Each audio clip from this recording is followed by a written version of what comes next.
Hey, welcome to Integrative Preparedness. How are you all today? Yes, it's still called Integrative Preparedness. You know, I'm thinking about changing the name, and I've had some good suggestions from some of you all.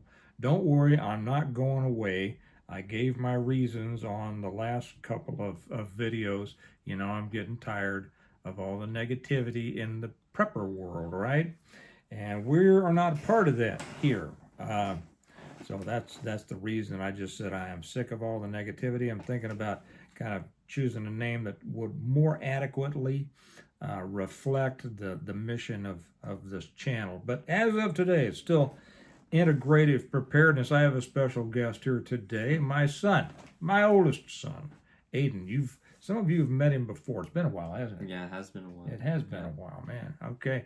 Well, Aiden is. Oh, before I tell you about Aiden, I'm redoing the office a little bit down here, and I'm getting ready to put up the patch board. But right now, I put up the two flags, as you can see behind. Somebody asked about the lanterns too. Those lanterns, yes, they are beautiful. They were made by Hondo Bob, one of our top tier one commenters over on the Patreon, and a great guy. Many of you had a chance to meet him at last summer's get together, the gathering, and he made those. They're just beautiful. I have them on all the time when I'm here in the office, and I loved having them behind me. One if by land, two if by sea, right? But the flags, I just have put those up there. These are for my father and grandfather. The one over there is my father's, and this one is my grandfather's.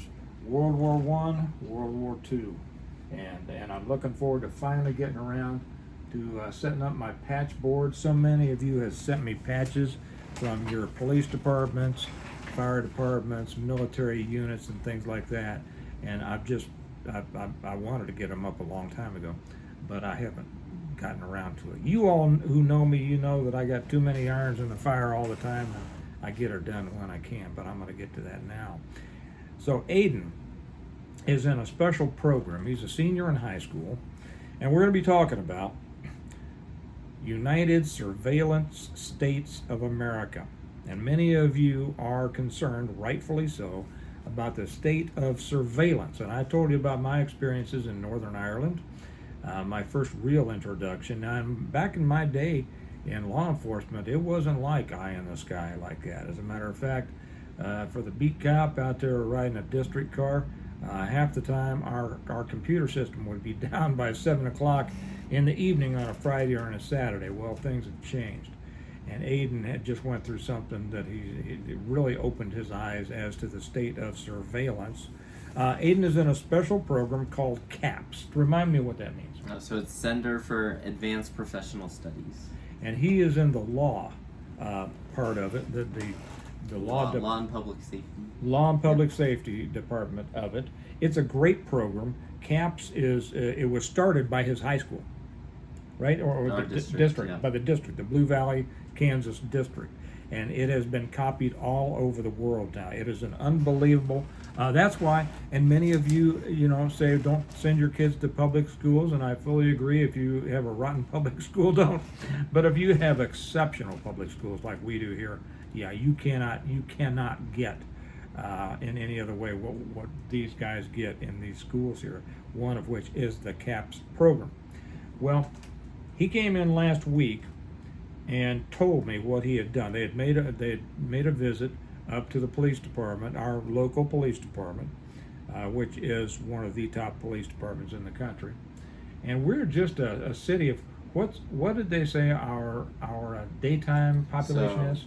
During the daytime, around 700 to 800,000 people around in our city. And when everybody leaves our city because they came here to go to work and goes back home, it's around 350,000 to 400. Yeah.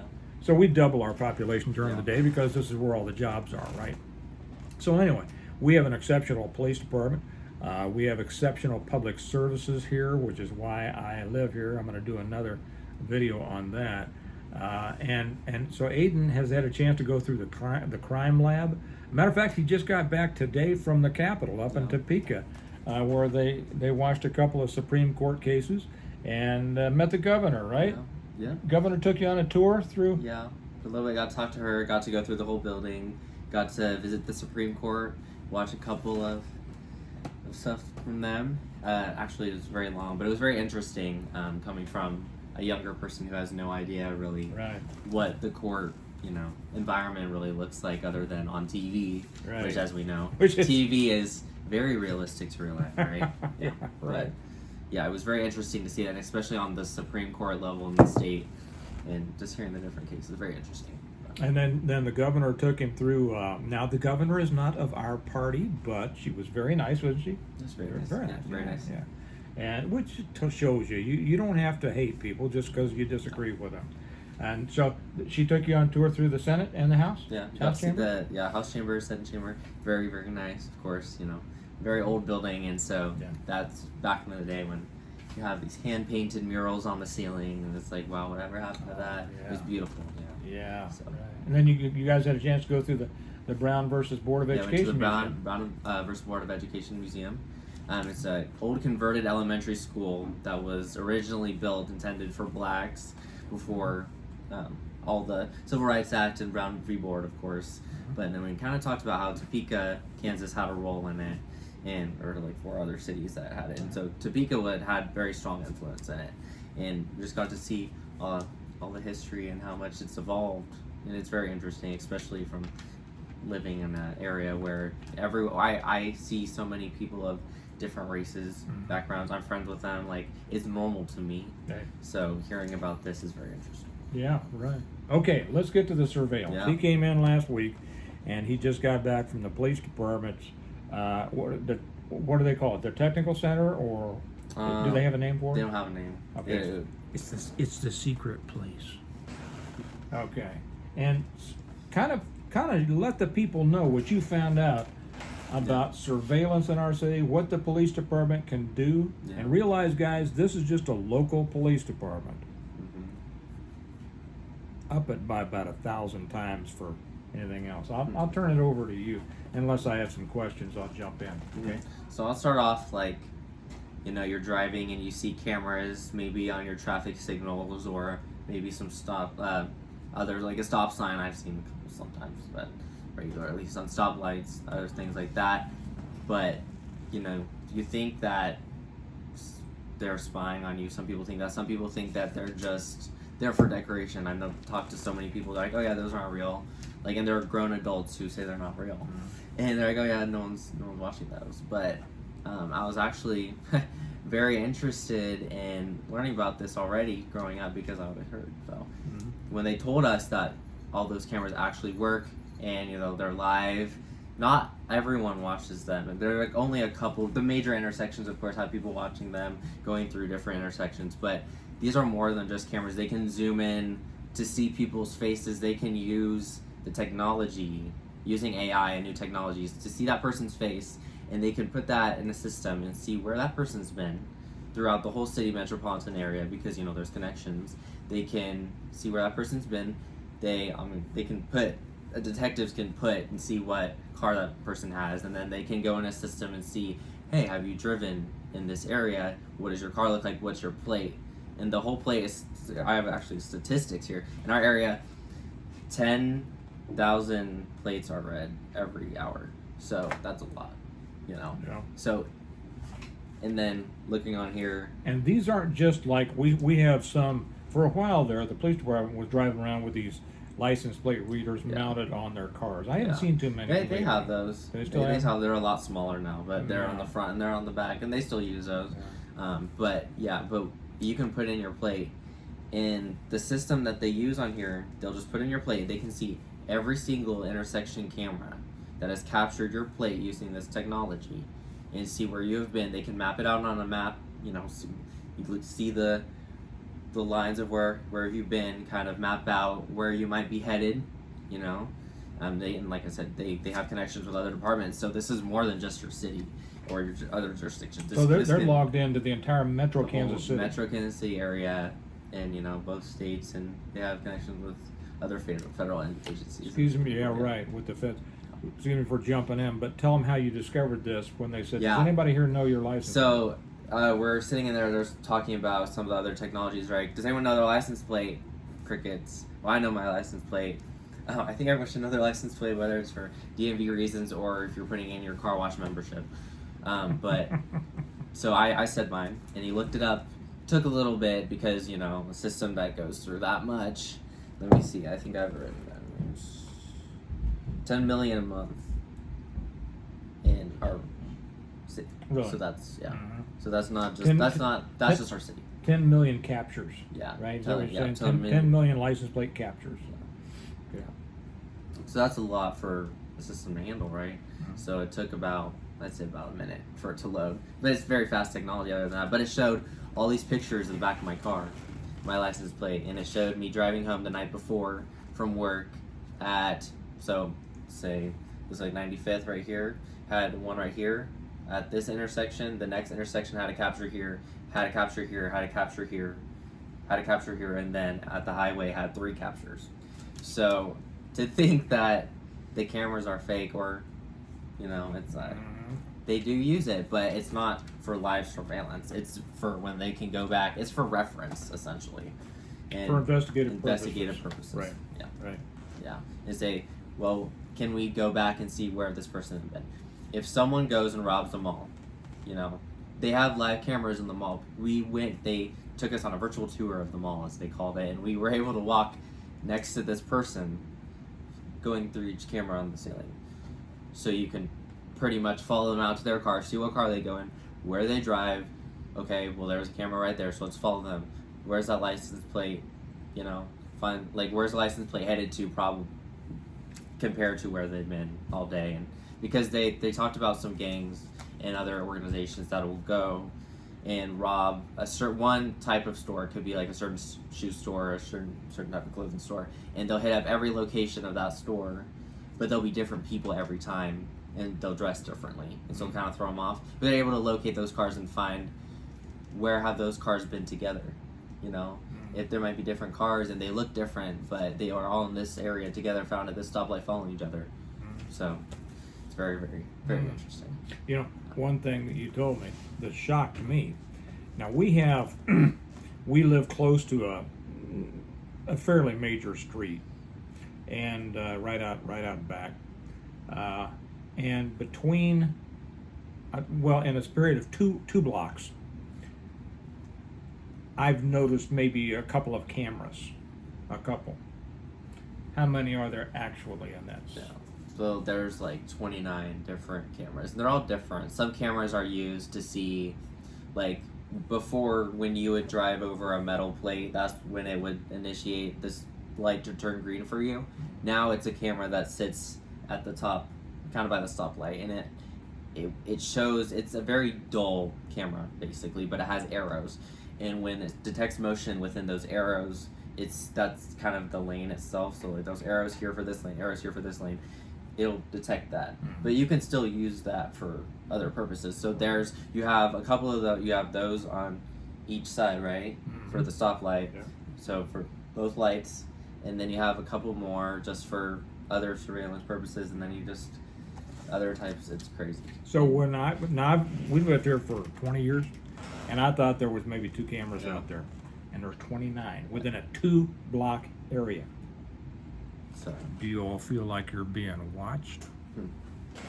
Okay, back to you. Go ahead. yeah, and what I found interesting, because I look at them and they're all positioned for a certain area, and they have new cameras now to where they move around. You can move them. We went into an area that has these new cameras, and they can push a number and it'll flip to a certain area. They'll push a number, it'll flip to another area, or they can just control it with their mouse from wherever they are. It's all wireless, and it's all flawless. It's perfect. It's butter smooth. You wouldn't think that it was so far away, because it's crazy. It has to be some wired connection or something. But they have a lot of technology that we're not even aware of. So Yeah. But so they have those cameras, and it's not necessarily. 29 is a lot. It sounds excessive. It is excessive, but once they have the new technologies like the cameras that move around, you don't need as many as 29. So once they upgrade that, we'll see lower numbers. And they were talking about that, and they're trying to lower that because it does take a lot of electricity to run the cameras. They're very expensive to maintain. There are maintenance on the cameras. I didn't know that. I didn't think that you have to change them, but yeah, they have to change out a lot of parts of the cameras, and they become really expensive. We have a whole bunch from 2015 that might have a certain flaw that the 2020 version has. It's very expensive to replace them, but it's even more expensive to fix the 2015 version. So it makes more sense. Yeah.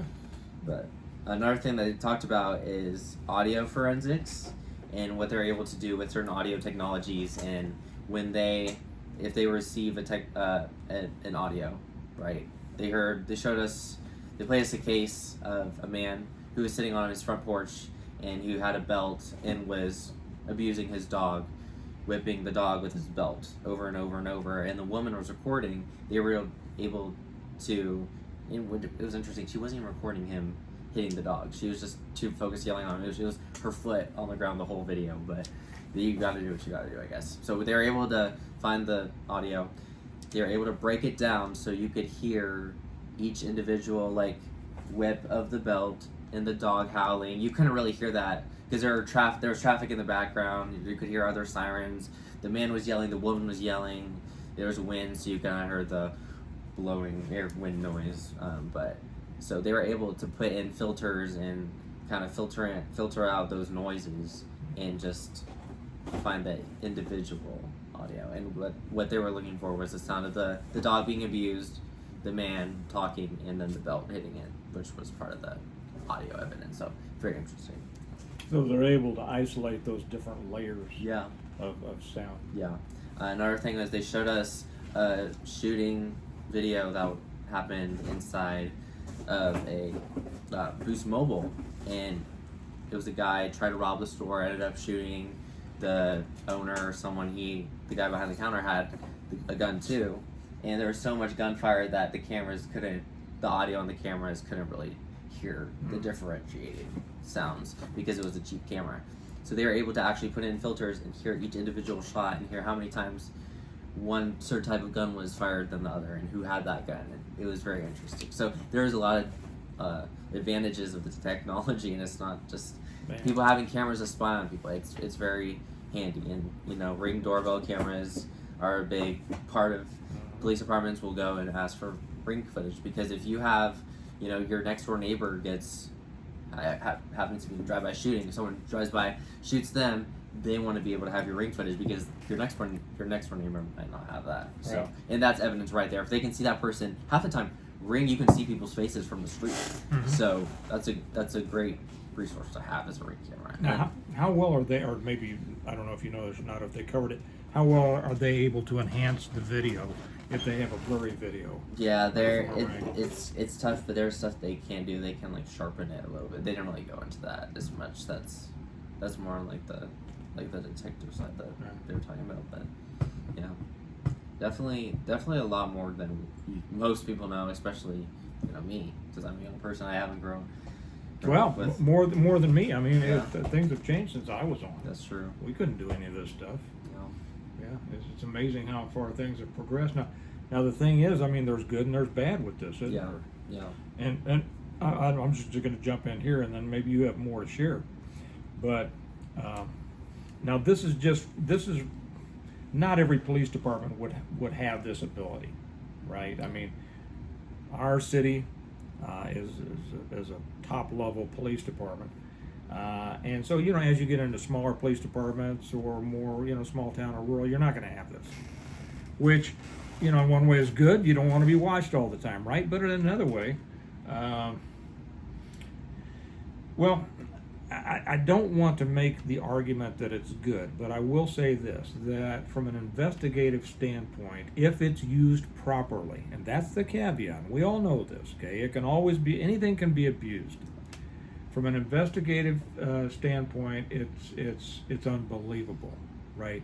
When we're trying to find out who did it and what and where and all that kind of stuff, it's unbelievable, and it's really no different if you think about it, except that it's electronic, like a robot watching you, right?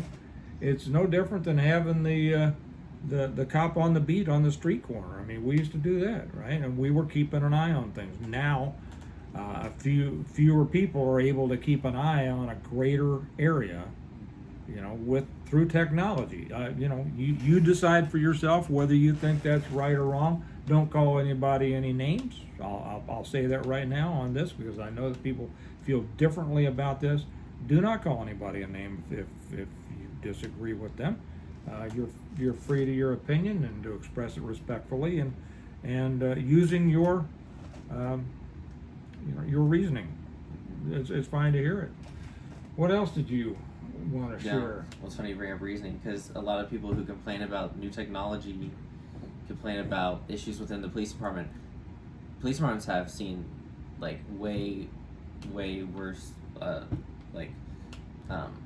sorry, I can't even think of the word, employment issues essentially with compared to other times right now. So ever since I'd say 2020, they've seen a lot, especially in our they having a harder time finding people. Yeah, but at the same time they're having a hard time keeping people too. Right. And so I mean that's part of it. And so the technology really does make up for it. And so if you're able to just have a camera on like you said, on a street corner, right? Or because they do have cops, they did have a lot that they said that they had to cut back on, who were just out walking around on patrol at parks. But they replaced them all with new cameras that they can move around that someone sitting from home can do. Right. So it's just the holding on to the officers so they can do more rather than just right. surveillance. And I'll throw in some here that I can say from my own experience. The last academy class for the KCPD, Kansas City Police Department, that's the academy I went through. The last academy class only had like 18 people in it, and they're several hundred officers short. And I'll tell you what, they were not the kind of ass-kicking people that they had back when I was going through an academy. These were young and fairly soft people. I'll be real honest. And when I was talking to an OPPD, that's Overland Park PD. Officer several years ago that I knew, and he said, I asked him how if they were fully staffed. He said, "No, man, we're hurting." He says, "But we're getting some out of the academy pretty soon, and I hope that we'll keep most of them." And I said, "Well, how many do you usually keep?" And he says, "We lose half within the first year." And I said, "You got to be kidding me! Did they share any of this with you all?" Okay. I said, "You got to be kidding me. Why do most of them leave?" And he said, "The first time they get into a fight, most of them didn't realize they were going to get, that was part of the job." Now, you being an old street fighter, he's 1-0 in street fights. Yeah, right. That wouldn't surprise him. But that does surprise. They said when they realize that sometimes they have to tussle with people, and also how crazy people are. People who haven't been cops don't know how crazy people are, right? The seemingly normal folks can go absolutely blitzo in a nanosecond, and you just don't know. And when they deal with that, they go, "Oh, this isn't a job for me." Now share the pay scale, because I tell you what, they pay pretty well nowadays compared to what I was on. Yeah, starting at like 60. By your second year, you're making at least 63 or something. Yeah. Like starting by like in 70s by your like 8th year or something. So Yeah. it's pretty good. Gee. And then it goes way up. And there's lots of they So talked about just so these people would hear. Yeah. So I think you told me they start out at 58 grand a year, something like that. And 60,000s their second year, and then in a few years they're up into the 70,000s, right? And then it goes up pretty well after that. Yeah, and they have to. There's lots of new trainings that they have to do to keep up with that our police department. So. Right. So, but, Right. Yeah. And then let's talk about the drones. Talk about the drones. Yeah. We have drone technology that I think it came through some state funding, but we have a drone technology that they're able to fly up and missing person cases, missing child cases, suicide watch, people who might be on suicide watch who might run away, anyone really who is out of home or a situation that they shouldn't be, they can find them, and they have good cameras on them. They're able to just fly it off from the police department, and I think it was like 4 hours of battery that it could do. Yeah, it was pretty good. And they have heat cameras, of course, so they can see you know, if someone's out running in the woods. Just really good technology that they're able to have, you know, night vision, of course. They're able to use it in like a car chase once. They said they could see the engine was still hot in this car, and that was under like a whole bunch of dirt and stuff that this guy was trying to hide. Right. So, you know, you think you're smart, but they're smarter. Yeah, they think they can hide. Seriously. Right. Yeah, they have they call them throwbots. You can throw them through a window. They can roll under a bed. They can look under there. They have audio and video. They're very nice. They're all remote. They can do, and a lot of it has to do with the SWAT team too, depending on what. I was going to ask you to get into SWAT. But SWAT has a lot of other resources and actual like robots they can put in that can move stuff around, talk. Another thing that you talked about, like people with like mental problems, they have something called OPCAT. So it's the crisis action team for our city, and a lot of cities don't have that, but they're essentially officers in different clothing, and they have all this officer training that all the other officers have. They just have a little more emphasis on people experiencing like mental health crisis or other issues. So they wear like brown pants and then like kind of what this is, or just like a black polo. They still have like their gun, their taser, but they don't have like the big vest or anything. They wear it behind it, and so they seem a little bit more, you know, approachable to people. And they also work with clinicians for our county, who work throughout the county with the officers, and they're former counselors or therapists, and they've all had master's degrees and specialize in those kinds of stuff. So that's really interesting. I found that very cool because you know, especially in the suburbs, there are issues with that. And no one really talks about that. Yeah, it is a major issue in the suburbs, isn't it? As a matter of fact, was it today or tomorrow that Morgan's going to a funeral? Yeah. Boy, I think we told you all that the girl across the street from us committed suicide just, what's it been, a month? Yeah. 2 months, something like that. And our daughter is going to a funeral tomorrow for a boy that she knew who over the spring break did it. So it is that is a problem. It's a problem in the more affluent areas to be honest, because of the high pressure and high expectations and things. Would you say that's Well, we heard a story about a girl who was so pressured by her mom. Parents were immigrants. They had, you know, lots of dreams for their children, of course. And they put a little too much pressure apparently on their child. She ended up killing both of her parents. And killed both of her parents? Killed both of her parents. And they were able to do the evidence and all that and did her case. And it was very, very interesting. But it ultimately came to her parents putting too much pressure on her and doing well. And because, you know, she went to the #1 school in Kansas, which is in my district. So, you know, her parents, they really expected for her to be above all the other kids in an already great district. So I can understand that lots of kids struggle with the pressure and their environment in school and their home life. But and that's why our police departments here have such an increased mission. Yeah. Right? And so why they need more training and so many other things. Because when you're dealing with somebody with mental stress, it's different. It really is. I'd rather deal with just some mean old big ass, you know, bad guy than somebody dealing with a mental issue, because you know you're not sure exactly what the problem is. Yeah, and it's also how can we rehabilitate these people so they won't further, you know, commit crime or maybe impact other people or go on to maybe hurt themselves. Right. And so they do a lot of work with that, and they have, you know, our county has a good mental health center that they refer them to, or they can do inpatient stuff with them. So it's there's lots of resources that I had no idea that existed until actually taking this class and talking to other officers and detectives and just other workers in the police department. It's very interesting. And most people, go ahead. I'm sorry, but you just have to be grateful, you know. I mean, I understand that, like, maybe you pay a lot of taxes, but if you get all these, you know, great things with it, you know, it's something that you shouldn't take for granted, because there's so many people who don't have that, or even a fraction of what we have. Right. So. Right. Well, it's been very interesting. Yes, it Is has. there anything else that you'd like to talk about, throw in? I say police are your friend most of the time, except for when you get one of those officers. But I mean, for what I've seen in our area, in our county, Yeah. they really are here to help you, and lots of them do want to engage with youth and young people.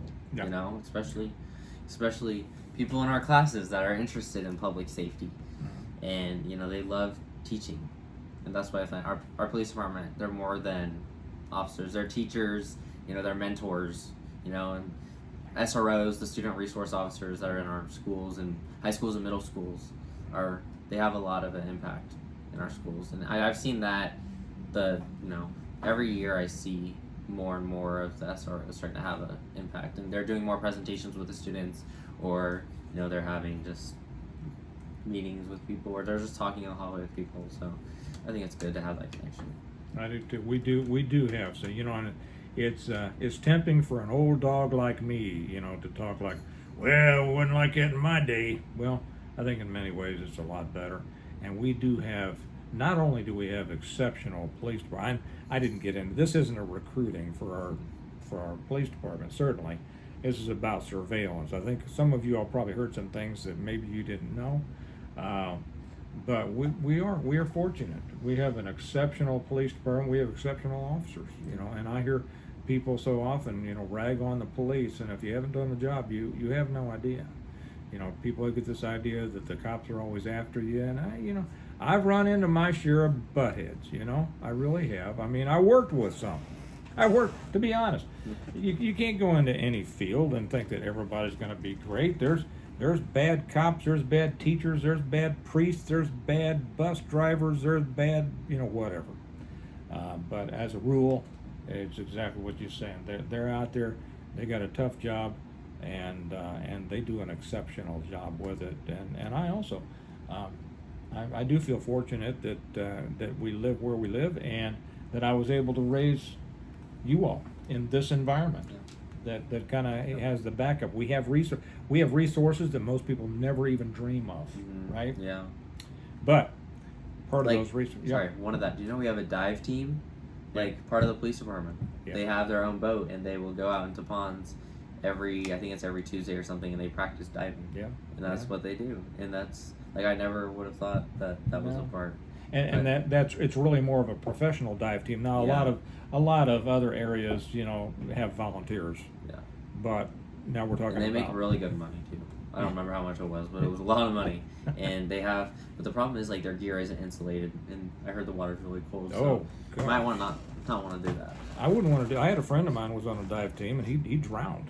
Oh. He drowned in the Missouri River, trying to. Well, he saved the people that he went in on, and but he got caught in a back current in an inlet, and I went to the location and saw it, but he drowned. It's a dangerous job, and it's a sucky job. Not that we're talking about this, but I'll tell you, I wouldn't want to do that, because the guys who were on the dive team would tell me they go down in these rivers and these lakes, you can't see squat. Yeah, you can't see anything. They're looking for bodies. They throw in a line and they follow the line, the rope line, and they're just feeling all over the place. Yeah. And until you feel that thing that feels like a hand or a foot or a head or an arm or a leg or whatever, Yeah. And that's not the job for me. No. I ain't scared of much, but if I can see it. Well, teeth. Yeah. No, that's where I would never want to be a SEAL. Okay, is that about it? Yeah, that's about it. Well, guys, Thanks for having me on. Oh, you betcha. We're going to have you on more. He's about to graduate from high school, and he's going into real estate. Yep. And he's going to start a YouTube channel himself to prepare himself and kind of develop a customer base for real estate. So if you're in the Kansas City area, you just keep track of that. Just wait. Yeah, just wait. I know lots of good areas, and I want to start off kind of just giving off history of Kansas City and highlighting areas that are certain amenities in certain parts of our city that people might not know. And one part of Kansas City that I love is each area is so different. We're such a sophisticated city that one city is completely different than the next door city. People don't think of Kansas City as being sophisticated. They think of it as Killer City, but it is. It was once called Paris of the Plains. Yeah. Oh yeah, and just lots of great history around here. So I'm excited to do that. All right. Well, thanks for being here, buddy. Thank you. I've said this before, but I tell you, I know a lot of interesting people, but I think I enjoy talking to him as much as anybody, and it's nice to have you on. Thank you. Thank you. Thank you. You all, I hope you got something out of that. I hope you learned or enjoyed it anyway, and we'll be doing a little bit more of this. Remember that we prepare well today in order to live well tomorrow.